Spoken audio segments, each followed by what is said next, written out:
আজকাল বাজারে চুল রিমুভ করার অথবা হেয়ার রিমুভ করার অনেক ধরনের অপশনই আছে। সো যারা কিশোর-কিশোরী এটা এপ্লাই করে।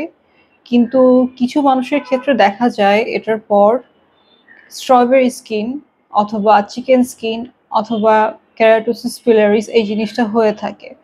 সবার ক্ষেত্রে হয় না, কিছু, কিছু মানুষের ক্ষেত্রে হয়।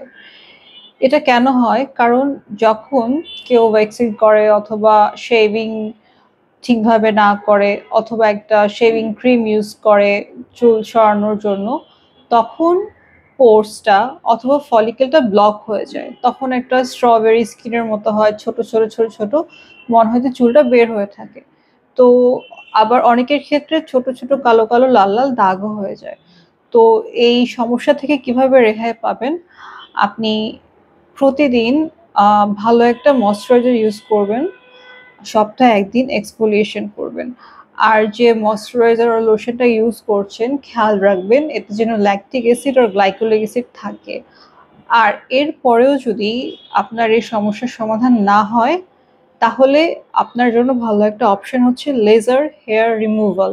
এতে করে আপনার হেয়ার পার্মানেন্টলি রিমুভও হয়ে যাবে একেবারে সারা জীবনের জন্য। আর আপনি এই যে স্ট্রবেরি স্কিন বলেন অথবা চিকেন স্কিন বলেন এই সমস্যাটাও আর থাকবে না।